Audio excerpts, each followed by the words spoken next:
ಭಾಳಷ್ಟು ಮನೆಗಳಲ್ಲಿ ಸಾಕ್ಷಿ ಸಿಗೋದಿಲ್ಲ ನಮ್ಮ ಕೈಗೆ, ನಡೀತಾ ಇರ್ತದೆ, ನಮ್ಮ ಕಣ್ಣು ನಡೀತಿರ್ತದೆ, ಹೇಳಿಕ್ಕೆ ಆಗೋದಿಲ್ಲ. ಯಾಕಂದ್ರೆ ಅವ್ರು ಹೇಳೋದೇ ಇಲ್ಲ.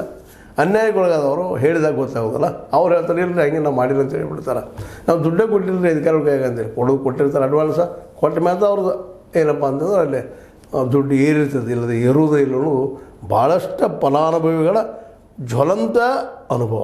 ಆದರೆ ಅವರು ಮುಂದೆ ಹೇಳ್ತಾರೆ. ಯಾಕಂದ್ರೆ ಅಧಿಕಾರಶಾಹಿ ಅಥವಾ ರಾಜಕಾರಣಿಯಿಂದ ಅವ್ರಿಗೆ ಜೀವಕ್ಕೆ ಅಪಾಯ ಇದೆ, ಮತ್ತು ನಮಗೆ ಏನು ಬರೋದು ಬಂದದಲ್ಪ ಅಷ್ಟು ಸಾಗ್ಬಿಡು, ಏನೂ ಇಲ್ಲ ಒಂದಿಷ್ಟು ಏನೂ ಹೋಯ್ತು ಅನ್ನೋಂಥ ಈ ಭಾವಗಳೇನದೋ ನಮ್ಮಲ್ಲ, ಇದು ನಮ್ಮನ್ನು ತಿದ್ದಲಾರದ ಮಟ್ಟಕ್ಕೆ, ಬದಲಾಯಿಸಲಾರದ ಮಟ್ಟಕ್ಕೆ, ಮತ್ತು ಇಂಥ ರಾಜಕಾರಣಿಗಳ ಇಂಥ ಅಧಿಕಾರಿಗಳು ಬೆನ್ನು ಹತ್ತುವಂಥ ಒಂದು ಸ್ಥಿತಿ ನಮ್ಮದಾಗ್ಯದ. ಅದೇನೋ ಆಗಲಿ, ಬೆಳೆ ವಿಮೆಯಲ್ಲಿ ಮಾತ್ರ ವ್ಯಾಪಕವಾಗಿ ಭ್ರಷ್ಟಾಚಾರ ನಡೀತಾ ಇರೋದು ಸುಳ್ಳಲ್ಲ.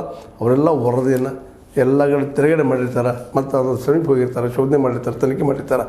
ಹೀಗಾಗಿ ಈ ಒಂದು ಆರೋಪ ಮಾಡುವ ಒಂದು ಲೇಖಕ್ಕೆ ಇವತ್ತು ಸರ್ಕಾರ ಅದನ್ನು ನೋಡಿ ಯಾರವರು ಅಂಥವ್ರನ್ನ ನೋಡ್ಕೊಂಡು ಪರಿಹಾರ ಹುಡುಕುವಂಥ ಕೆಲಸ ಮಾಡಬೇಕು.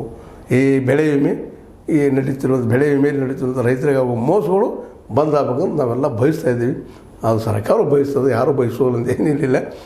ನಾವು ಮತದಾರರು ಯಾಕೋ ಏನೋ ತಪ್ಪು ಮಾಡ್ತಾಯಿದ್ದೀವಿ ಅಂತ ಮತ್ತೊಮ್ಮೆ ನಾನು ಹೇಳ್ತಾ, ಬೆಳೆ ವಿಮೆಯಲ್ಲಿ ನಡೀತಿರುವಂಥ ಈ ಒಂದು ಘೋರ ದಂಧೆ ನಿಲ್ಲಬೇಕಾಗಿತ್ತಪ್ಪ ಅಂದ್ರೆ ಮತದಾರ ಹತ್ರ ಆಗಬೇಕು ಅಂತೇಳಿ ಹೇಳ್ತಾ, ಇದು ನಿಮಗೆ ಲೈಕ್ ಆಗಿರ್ಬೋದು, ಲೈಕ್ ಮಾಡಿ, ಶೇರ್ ಮಾಡಿ, ಕಮೆಂಟ್ ಮಾಡಿ, ಜೊತೆ ಸಬ್ಸ್ಕ್ರೈಬ್ ನೆನೆಸ್ಬೇಡ್ರಿ. H16 ನ್ಯೂಸ್ ಅರ್ಥಾತ್ ಸಿದ್ದರಾಮಯ್ಯ ಸತ್ಯದ ಕೈಗೊಂಡ ವಂದನೆಗಳು.